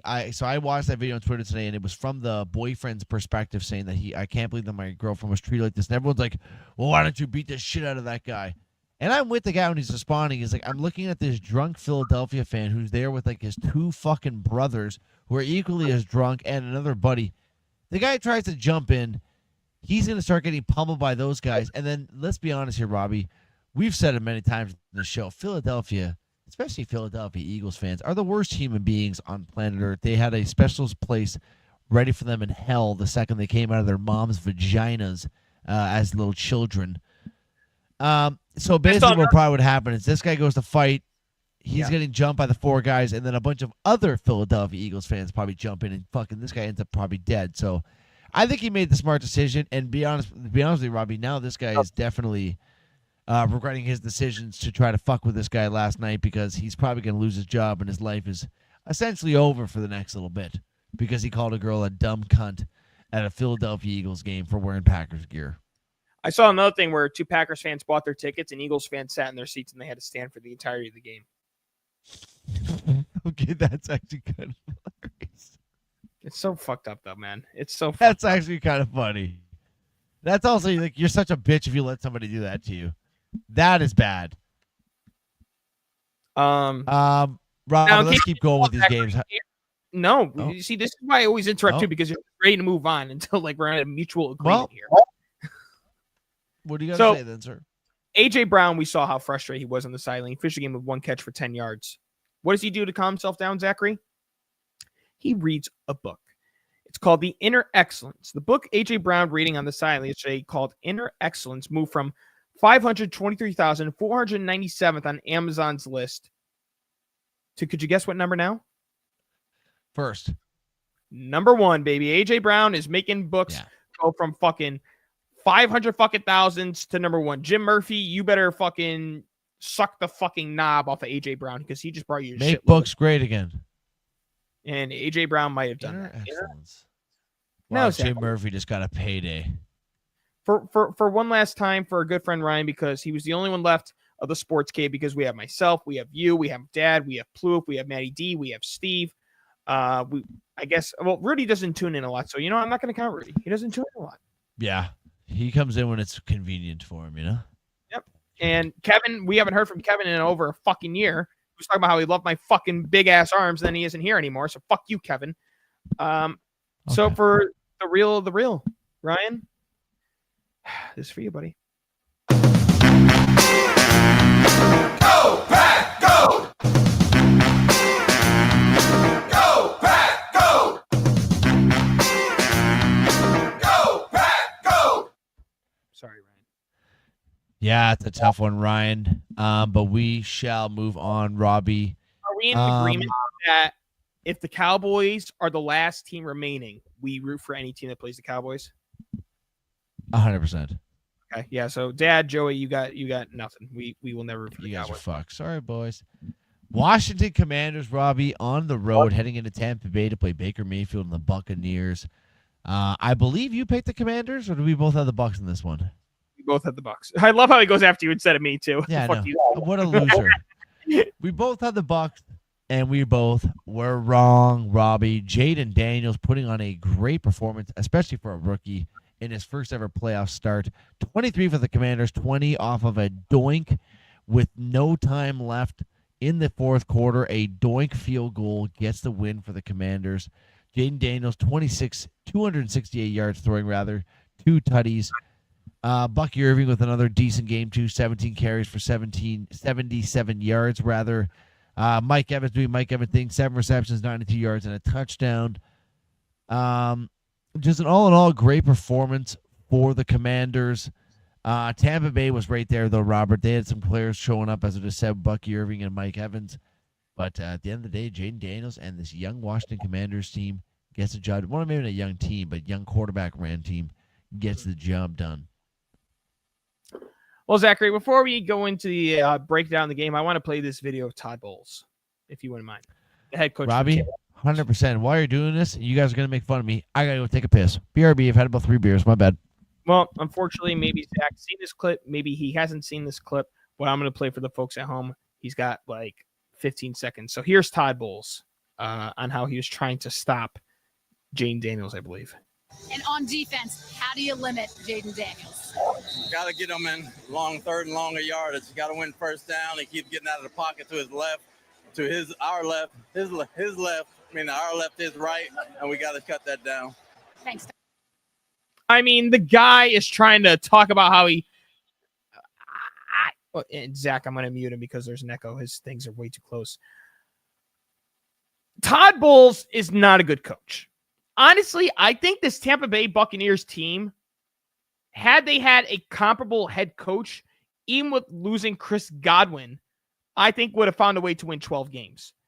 I mean, his inability to, that's one of the worst videos I've ever seen. He keeps getting out of the pocket to his left, to his left, our left, his left, our left, his right. Oh, yeah, I did see that video. Zach, Todd Bowles, they're going to continue to go 10-7 under him and get first round exit. And his clock management throughout that game was fucking putrid. Todd Bowles, more like Turd Bowles. You know what I mean? Boom. No, he's definitely a turd bowl. Turd bowl for sure, bro. And as I've been mentioning it all podcast, Robbie, Tampa Bay Buccaneers, tickets to Cancun. King purchased. You know what?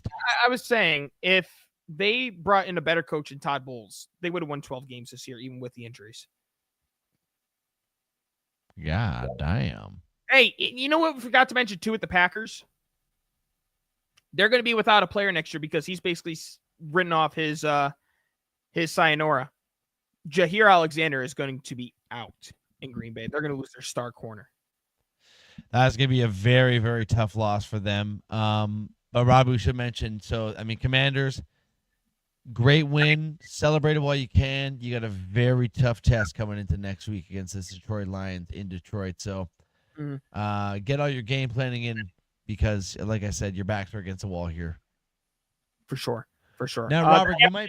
Zachary, Jaden Daniels, you got to give him credit. And you also got to fucking, again, on the coaching, I only watched the first half from what I saw in the first half. Please hold. Okay. Tied at 1 at the end of the first period. Yeah.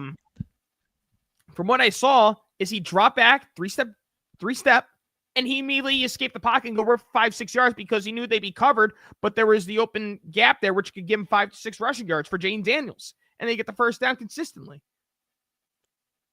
Yeah. No, it was almost like it was too easy for them for those short yardage first downs there. Yeah, and one of the weaknesses... And they look good, Robbie, but... What? One of the weak spots for Tampa Bay's entire team was their secondary. There were a lot of times he threw the deep ball, and Scary Terry would take the absolute top off their boy.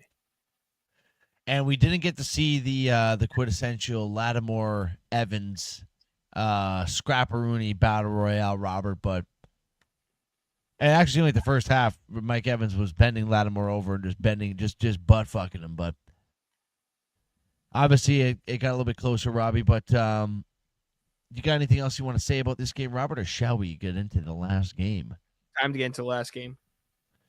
Well, Robbie, you might be asking this question: who are the Philadelphia Eagles going to be facing in the second round of this playoffs? A lot of people coming into this game would have had the Minnesota Vikings taking on the Philadelphia Eagles in the next round of this NFL playoffs here. But boy, oh boy, Sam Darnold just played himself out of tens of millions of dollars, Robbie, I'd have to say, for these last 2 weeks. His performances in big-time games this year are at an 0-2, horrible performances. Minnesota Vikings put up 9 points on the road heading into not even the Rams play at SoFi Stadium, but Arizona due to the wildfires. Rams 27, Minnesota Vikings 14-3. What a season they had. Ended off with 9 points and a dud from Sam Darnold. Robbie, this begs the question, what do you do with Darnold? You keep him. There's no questions asked to me. You fucking keep the guy. How are you questioning moving on from the guy that got you fucking 14 wins and is probably going to be top 5 in MVP votes because you're going to have Lamar, you have Josh Allen, you have Saquon, Burrow, and then it's between him and Jared Goff, in my opinion. They have to keep Sam Darnold. They won 14 games. Yes. So what do you pay him then? Now, that's the question. Darnold, it depends on what he's asking for, because if he's asking for max dollars, you say absolutely not. If he's looking for Tua Tagovailoa money, you say absolutely not. He needs to be in the same vicinity as Baker Mayfield in this contract that Daniel Jones signed with. I think fair is fair. 3 years, $120 million, prove yourself, because then if it doesn't work, they have the security blanket, J.J. McCarthy, unless they decide to trade him, which I think they should highly consider, with this being a very bad quarterback market. I wonder if teams be willing to give their first-round pick for J.J. McCarthy. And the Vikings should highly consider it. I mean, it's not like it's an elbow injury, a shoulder injury. It's not an arm injury. It was a leg injury, and it's a kind of scary leg injuries. Yeah, but with the quarterback, the most important part of their body is their throwing arm, which is secured.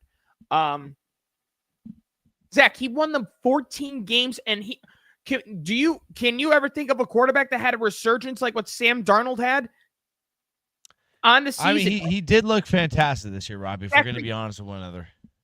On the season.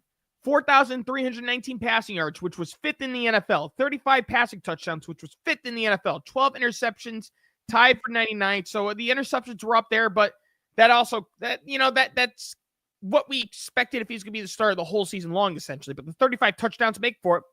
The QPR was 60.7. It's 14th. So that's why I say you don't get him top dollar, because he's right there at the mid-tier quarterbacks. But at the end of the day, he led them to a lot of victories too this season. I think he's a 3-year, $100 million quarterback, Robbie. That'd be what I'd offer him. And you know what? If they do decide to move on from him, okay, good riddance. So long. You know what team should call him immediately? Say, we want you back? New York Jets. No. Well, he played in a lot of teams, so you're going to have to... It ain't the Carolina Panthers neither.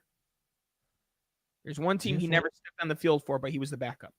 Was he a 49er? He was a 49er. Okay. Dude, they'd be so much better with Sam Darnold than Brock Purdy. Well, especially this new version of Darnold, yeah. Significantly better. There's a reason why he was the third pick, because the talent was there. And could you blame him for failing in New York? Adam Gase was his head coach. Carolina, they fucked up both Baker Mayfield and Sam Darnold. They're both successful now. I mean, they're getting it right with Bryce Young, but they fucking failed those two. Look at them now. They're both successful, okay? If Minnesota moves on, San Fran shouldn't hesitate and call and say, come through. We're going to give you the bag. We're going to move on from Purdy. You're our guy. I mean, I can't see it happening, but... I think Woody Johnson, the owner for the Jets, is too fucking... in his own way of making the right decision by giving him the second chance, where he's going to stick by his way of, he failed us, I don't want him back. Where I think San Francisco, who is a football business and not egomaniacs, would say, yeah, come on back. I think at the end of the day, the Vikings should do whatever it takes to keep him, because, I mean, we went over it. Over-under was like 6.5 before the season started. They fucking doubled the margin of victories. I mean, yeah, they were one win away from having a bye, not even having to face the Rams in this first game. But Robert, let's get into that there, Robbie. What do you think happened here? I mean, this was just a horrible, horrible performance for the Minnesota Vikings.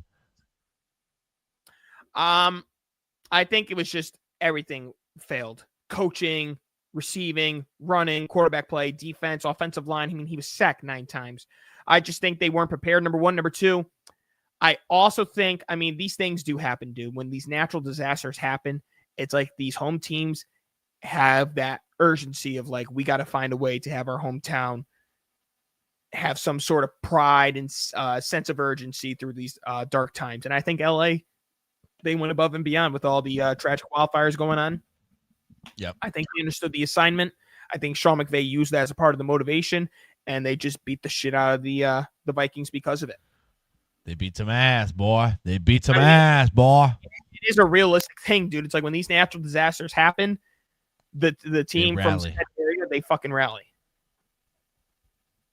Well, Robert, I don't know if you have anything else more to say about this, but I think it was a pretty interesting wild card weekend. We'll have more on Thursday to break down the next round here, Robert. But that is all we got for football, unless you had some more you wanted to throw in there. Anything else really to throw in there for football? There is a little bit of NCAA. Your offensive coordinator is situated. I didn't even know that. They are promoting, I believe he was your quarterback coach, to offensive great. coordinator. The Browns are promoting Tommy Reese to offensive coordinator, a former Notre Dame star quarterback. Reese becomes one of the NFL's youngest coordinators at age 32. He previously had stints at Notre Dame and Alabama as offensive coordinator / quarterback coach before joining Kevin Stefanski's staff last season. So your offensive coordinator is filled, Zachary. I like a guy that was on Saban's roster. I'll take that. Robert. Offense couldn't get any worse. I saw Dad put in earlier, but now I'm starting to see it pretty good space here on Twitter. There's real buzz about Robert Sala's chance to become the Jaguars' next head coach. Ooh. That would be a dagger for you, Robert. I wouldn't be upset. I mean, we got Mike Vrabel. We're okay. But yeah, the last little bit of football news, Robbie, is going back to NCAA. As we mentioned last episode, Carson Beck was entered the transfer portal. Mm-hmm. He has chosen his team, and it was the one that me and Robbie both said he was going to go to, which is University of Miami. He's going to be a Hurricane, going to see his new, or it's not his new, but going to pair up with his sexy girlfriend, one of the Cavender twins. I don't know which one they are, but they're both hot as hell because they're twins. And yeah, that is all we got for football, Robbie, unless you had something else you want to toss in there. Well, I think Carson Beck is probably going to end up staying with Miami because he's going to get $8 million to be the quarterback there, and plus he'll get to bang that piece of ass whenever he wants to on the regs. Good for him. Yeah, that's a pretty good deal for him in general. And I, with the elbow injury, it's probably going to ruin his draft stock because it's on his throwing arm too. So I think he'll do 1 year in Miami and then to the draft, barring any injuries. Hopefully dude, that's not it. a Spencer Rattler situation. Yeah, that's it for NCAA football and NFL. Should we just get through the college basketball very quickly? Yeah, might as well. All right.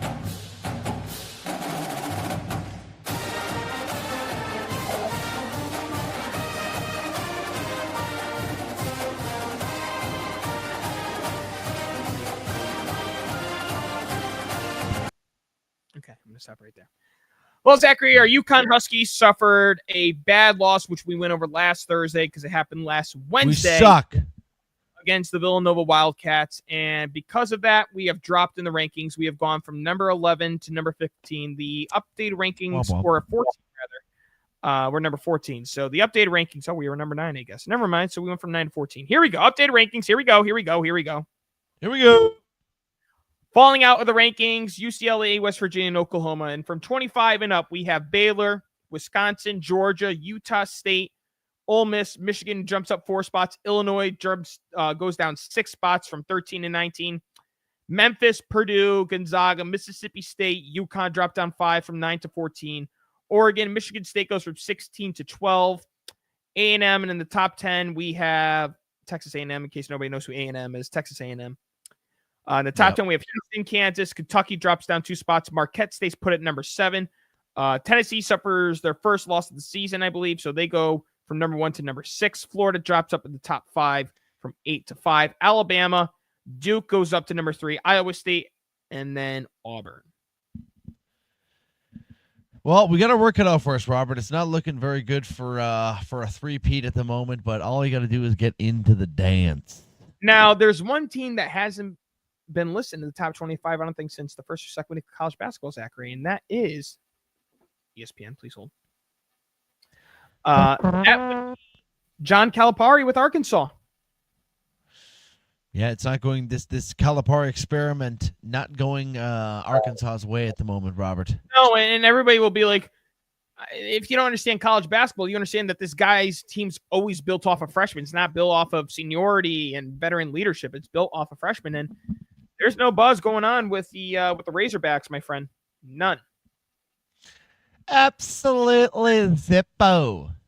Now, Zachary, there's one player in college basketball that both you and I have our eye on because we want him for our respective teams. Hold on, Robbie. Does his name rhyme with Hooper Fag? Zach.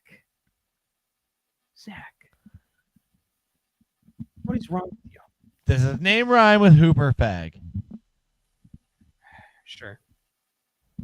Cooper Cooper Flag is who Robbie is referring to there, folks, and he put down a howitzer.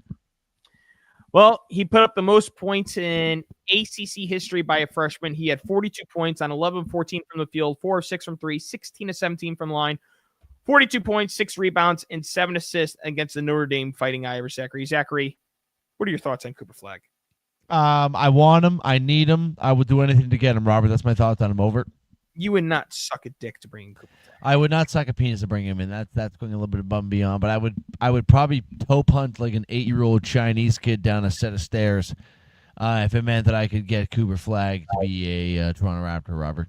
Now, would you suck the skin off of Plouf's cock after everything that you said? Okay, why is it all... You have had a few cock things this episode where I'm starting to think that it's just all dick, cock, and dick going on in that brain over there, Robert.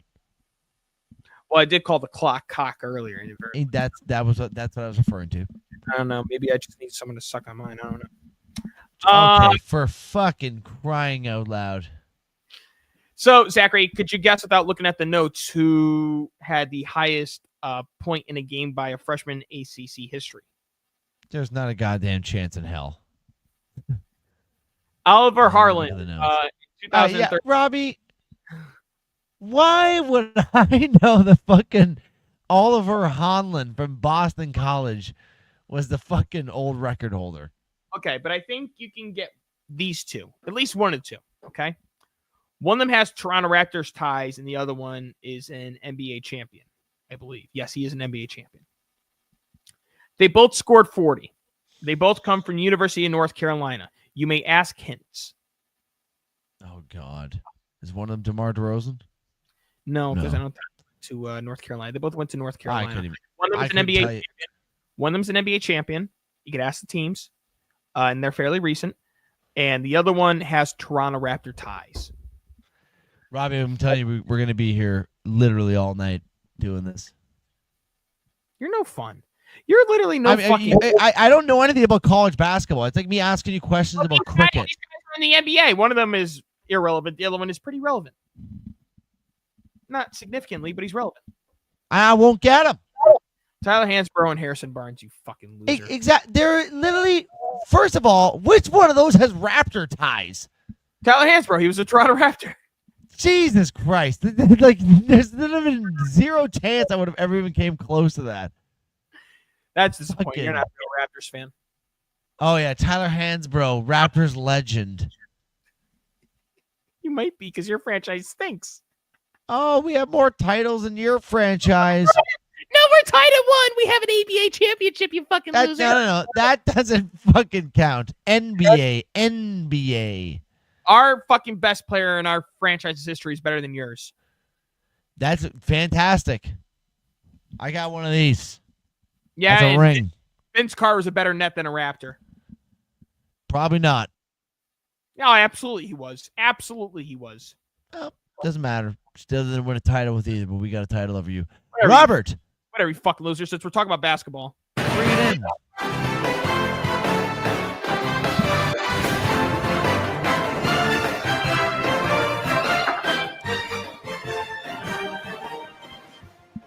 It's the NBA on the Sports Cave.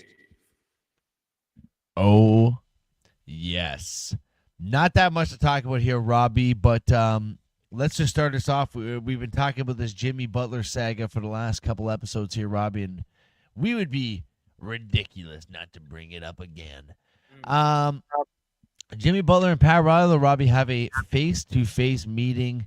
And Jimmy Butler is coming out that he is standing by his trade request, saying he will not re-sign with the Miami Heat, basically trying to force their hand here, I guess, into a trade for him. I believe his contract is up at the end of this year, Robbie. Am I correct on that? You are correct. So, I mean, Miami at this point is going to have no choice but to send him shipping, Robbie. They're going to ship him off somewhere. The guy who first broke the news and then the agent came out and said he's wrong, but he was right this whole time. Shams was on ESPN a couple hours ago. Zachary, I want to hear what he had to say. I have no idea what he says in this video, but it's about the Jimmy Butler Hopefully it's not racist.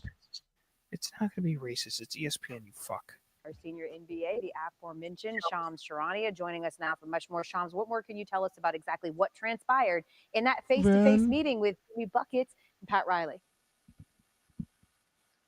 Sources say that Jimmy Butler told Pat Riley to his face that he wants to be traded, that he will never again sign a contract in Miami, and that if he has to utilize his $52 million player option in the offseason, it will only be used as a trade maneuver. And this all leads to the Heat facing a decision near the end of this week. Do you bring Jimmy Butler back to this team? Do you reach a trade for him? Do you find a settlement to continue to have him stay away from the team? Because we've seen Eric Spoelstra, Tyler Hero, Bam Adebayo come out publicly and also privately, essentially saying that they found a level of clarity with Jimmy Butler away from the team. No chaos, in their words, no distraction. And so these next 48 to 72 hours, there will be a lot of conversations, meetings in Miami to figure out where this goes from here and what type of finality, at least short term, can the Heat find. And I'm told that will also include another meeting for Jimmy Butler with a Heat official, and that's Mickey Arison, the Miami. Ooh, that's the owner. Hold on. Heat owner. Ooh, wow. Wow. Well, the Jimmy Butler saga in Miami is coming to an end here, Robert. You know, Pat Riley's the same guy.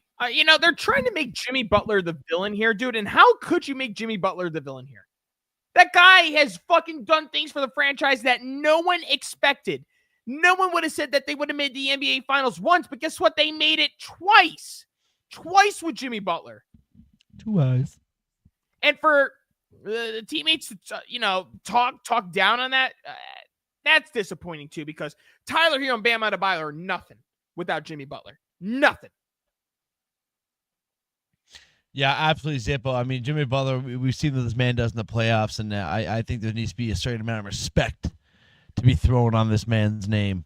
If Jimmy Butler was traded to the Wizards, to the Hornets, to the Nets, to the Raptors, we're fighting it for the play-in tournament. We might make it with Jimmy Butler. That's what this guy brings on the basketball court, okay?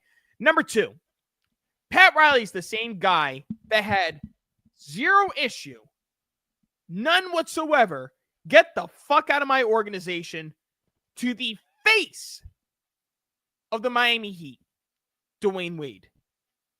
He had no problem shipping off D Wade and saying bye-bye. This guy is a cold-blooded killer, but at the end of the day, too, as fucked up as Pat Riley is for what he did to D Wade and for what he's doing to Jimmy Butler, guess what? They still find ways to win, Zach, and they find ways to make the playoffs. Yeah, that they do, sir. And I think, Jimmy's not getting the respect that he wants, so it's time to send him off. So now I guess the question lies, as we continue to ask at nearly every episode, is where do we think the best spot for him? And it looks like Phoenix is a contender. It looks like Dallas is in there. Looks like Golden State is in there. At the end of the day, I think they're going to send him off to somewhere in the Western Conference. They're not going to send him to like Charlotte or Washington. They're going to send him to a team that's going to contend and give up some picks in, maybe a player or two. I was going to say, I would assume they're going to send him with some sort of a contending team. Yeah. Robbie, we got a bit of a turnaround here to talk about. Do you have anything else you want to say about Mr. Jimmy Butler, or shall we move on to point number 2? Do you think that he's going to play another game in a Miami Heat uniform, or you think they're just going to keep him off the court? I would assume at this point, with all the media stuff going on, you just keep him off the court. It's a distraction out of the team. It's a distraction to Mr. Butler himself. I think at this point, you keep him off the court and you try to get him out of there as fast as possible. Would be my my advice. Yeah, I agree. But Robbie, maybe my advice isn't good, because my advice to the Kings, the Sacramento Kings, a couple weeks ago would have been, do not fire Mike Brown. But boy, oh boy, Robbie, Kings have won. Robbie, I like the way. So for the folks that you don't know this, when me and Robbie have a bit of a notes and going, sometimes he does them, sometimes I do them. Robbie did the notes today. And Robbie, I hate to call you up, but I'm going to read this one exactly how you have it. Kings have won 7 in a row, and 7 out of their last 8 since firing Mike Brown. Okay. And when you write words wrong and I don't fucking say nothing, you fucking months, I'm going to call you up for every time you fucking write a fucking word wrong. Go ahead, because I type it fast. You know what? I saw they were on a 7-game winning streak, and I went to see when he was fired, and I found the day, and I wasn't going to rearrange it because it was already fucking written out. You bitch. Fair enough. No, you're fucking. You're fucked. You fucked with the wrong guy. You should ask Steve. I am the grammar. Oh, I'm so scared. Because you're gonna do the whole. You could do the show by yourself. You're gonna mock how I'm fucking right. You could do the show by yourself. No, I don't care if you're gonna comment on my grammar. It's when you start getting a little bit hostile over there and fired up. My fist. Jesus fucking Christ. All right, Robert. Well, I'm a what? You're a retard. Kings have won 7 in a row. Robert, they are making a turnaround here. It is worth noting. Yeah, I'm gonna turn you around and fucking kick your ass. Well, thank God you just finished that off with kick your ass because you're making a little bit of word there for a second. What do you think I was gonna say? Robert, whatever. Do you have anything else you want to say about the Kings, or shall we move on to the next point? No, I want to see. I want to see what their victories are looking like because I didn't see who they really beat. I saw they've won 7 out of the last 8. Full schedule. Okay, so they've beaten Chicago. They won in Boston by a wide margin, 114-97. They won a double overtime game against Miami. They won at Golden State by 30. Oh my God, dude, they're fucking wow. So last game they played was at Chicago, which was Sunday. They won by 5. Then they won by 27 against Boston on Friday. In Miami, they won by 5 in double overtime. Golden State on the road, they won by 30. In Memphis, at home against Memphis, they won by 5. At home against Philly, they won by 6. And against Dallas, they won by 10. What did Dad say? I want to stop you right there, Robert. Your dad's a fucking absolute full retard. Bob, I got this. We do the notes to fucking have a choreographed show, unlike your stupid stripe show, or whatever you're calling that stupid. Fuck you. I got this. Exactly what he said. Because when we did that show, I didn't even get the chance to talk because it was the 3 you talk while I sat there and did absolutely nothing. I couldn't even talk. You're a fucking moron. Fucking that doesn't even make any sense. That's the stupidest thing I've ever seen. You and Brian, well, not you would sometimes, but it was Brian normally that would fucking scream over me as I was trying to make a point. And I made notes. I literally handwritten notes for that show too. I used to write out everything, and I fucking read it off, and I wouldn't get a chance to speak. It's also funny that being prepared is retarded. And I had my little tablet for that show too, and I never got to do anything with that. Well, Robbie, why don't we keep going on to the next point in our notes? Paul George describes playing center is boring. As of now, Robbie, the 76ers, another team kind of making a bit of a resurgence here. They're now sitting 2 games out of the 10 seed. We did not expect them to be at this position at this point of the season, but I guess they're working their way back up here, Robert. Fuck Paul George. Yeah, let me see if I can find the audio of Paul George. Okay, so Paul George says he's bored at playing center for the 76ers. Here's Paul George. Paul George! That position. Yeah, I mean, it's different. I'm used to scrapping and running around and chasing and fighting through screens. And, you know, to be honest, I'm bored, playing and, on a 5. Just don't do enough for me.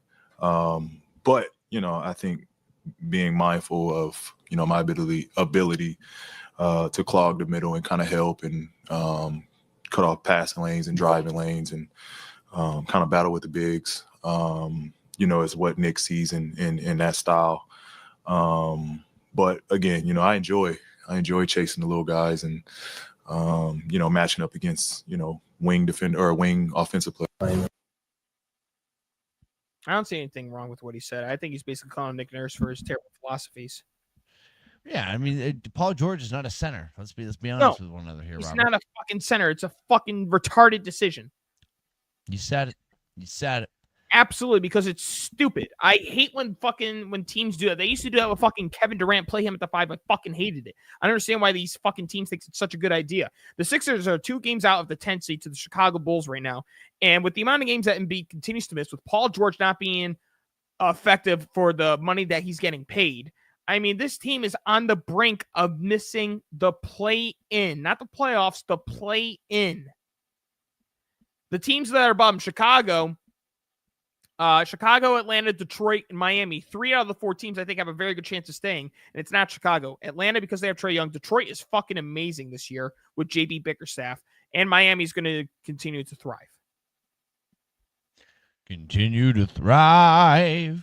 Philadelphia, Brooklyn, Toronto, Charlotte, Washington, they're out. Yeah.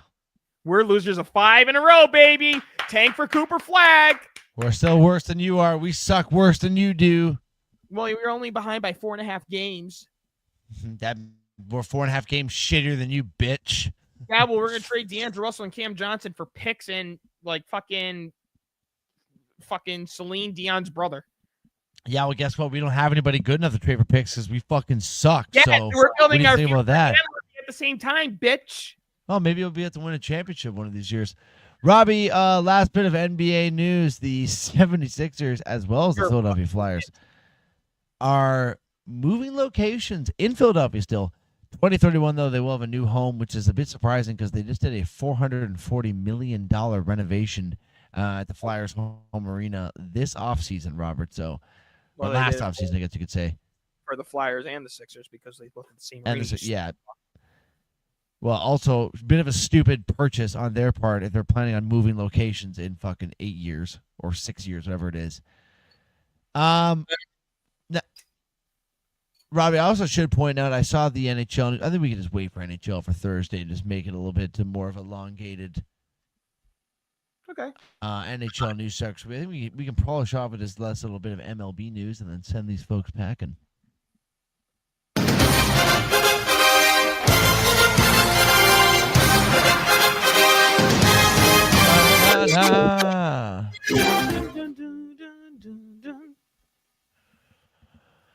That is the noise of the MLB on the Sports Case, folks. Not much to talk about. We got 2 bullet points to go over, but one of these is actually going to be a little bit excited, Robbie. And you know what that means as a Blue Jays fan? That means I'm in line for some hurt. And that right there, folks, Japanese star Roki Sasaki making his move to the MLB here, has nailed down his last 3 teams to the Padres, Dodgers, and Blue Jays. Informs the Mets, Yankees, and Giants. They are out, Robert. Who just start us off. Who is this guy? Who is this guy here? He is the Yamamoto for this offseason. Really? Yeah, he's the best pitcher coming out of the Japanese league. So he is the Yamamoto version. Well, I'll take him in Toronto, Robbie, but we all know he's probably going to be a Los Angeles Dodgers. No, exactly. Would be my guess. Why are you going to waste your time, bro? You need hitting. You don't need pitching. You need hitting. It doesn't matter. I would like a nice Japanese guy on the team. They seem like fun folk. Oh, wow. Oh, wow. I didn't see this until just now, dude. I just was going through Twitter and I just did my research. Bellator is no more. I did not know that. Here, I'm sorry to complain. We'll go back to it. I'm sorry, but here it is right here from PFL because they were the ones that brought out. Professional Fighters League official statement. Professional Fighters League acquired Bellator MMA 1 year ago primarily for its great fighter roster.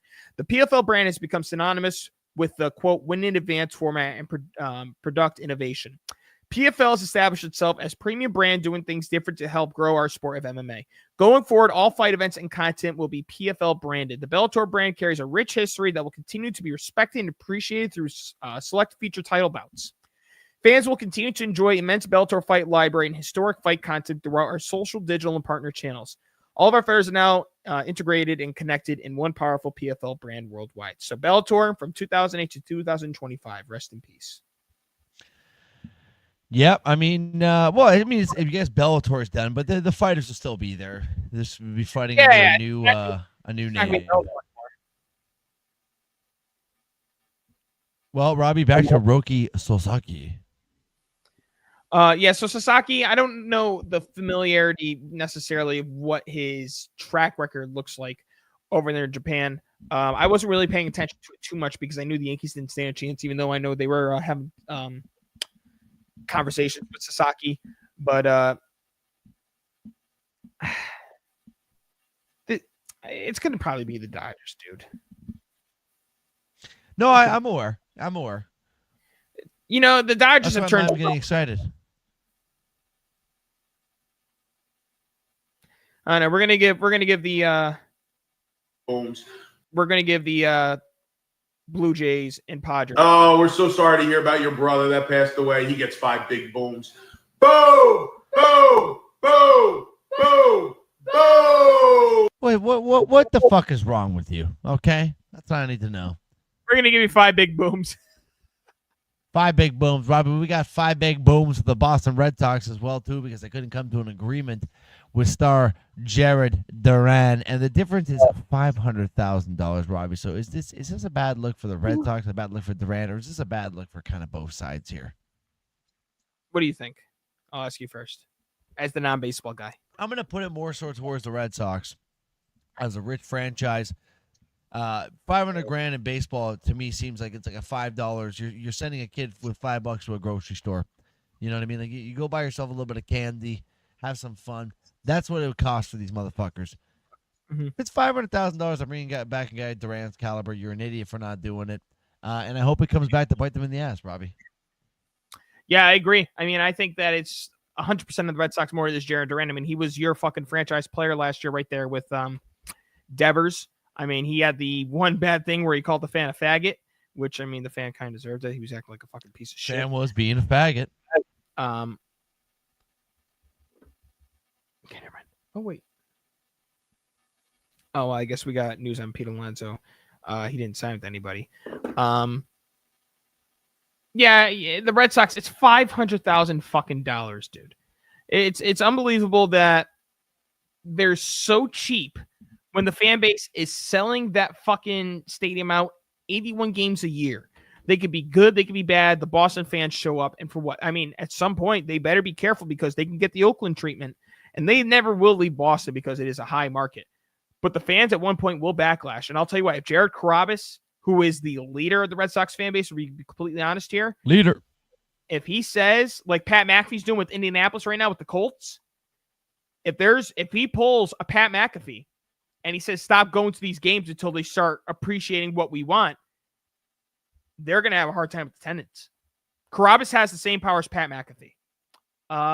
Now, Zach, now as we finish that, I know we were just about to get off, but Andy Martino of SNY has updated news with Pete Alonso and the Mets. So let's begin right there with Andy. And what do you know about Pete and the Mets, and if this is going to actually come give us to something fruition? new, Andy. Give us something new. Come on. Well, I can give you something new in the sense that it's a new week, so I made new calls. Did I get the same answer? Maybe. But look, Which is, and what is that answer? Oh, you want the information? Please, okay. yes. As this week dawns, even in the wake of Jim's reporting, which we'll get into, that came in late last week about Alonso's camp's willingness to come down on years, there remained a gap, and there remains a gap that's fairly significant between the Mets and Pete Alonso. Now, we're at a point in this kind of thing, and if there's enough mutual desire, would it shock me if we got off the air and David Stearns and or Steve Cohen got on the phone with Scott Boras and they hashed it out? No, it can't ever shock you at this point, but as of the beginning of this week where we're sitting here now, that gap had not yet been bridged, and there we still are. So there's still a wide gap between Pete Alonso and the Mets. Ooh, baby. And Scott Boras is his agent. Mets fans might say goodbye to Pete Alonso last year in their ovation to him. I think Pete Alonso's his days are done. I think they're done. In Mets. Yes, I think that the team that he should go to is the Boston Red Sox. But seeing this thing with Jared Duran, how cheap they're giving to not give him $500,000, I don't know if they would give Pete Alonso what he's looking for. Yeah, if you're seeing stuff like that, it's probably not. Dude, we're still waiting on Pete Alonso, Alex Bregman, Sasaki, Nolan Arenado's trade, Anthony Santander. I don't know if I listed Alex Bregman. We're still fucking waiting, dude. This is unbelievable. These names going to drop sooner rather than later, Robbie, I'd have to think. And 2 out of the fucking names that I know of are Scott Boras clients. I don't know. We'll see. We'll see. Maybe if there's a sign by Thursday, but I doubt it. Zachary, it's time to get the fuck up out of here, my friend. Yeah, it is bedtime for me, brother. I am exhausted over here. I am too. Ladies and gentlemen, thank you for tuning in. We're going to give you Thursday. We're going to give you our national championship preview, our divisional preview. We will talk some hockey. We will preview UFC 311. That'll be happening this Saturday. It is a big weekend of sports this weekend, ladies and gentlemen. We hope to see you then. Zachary, take us on out. Ladies and gentlemen, what Robbie said. We will see you guys on Thursday, and stay sexy, sports geek.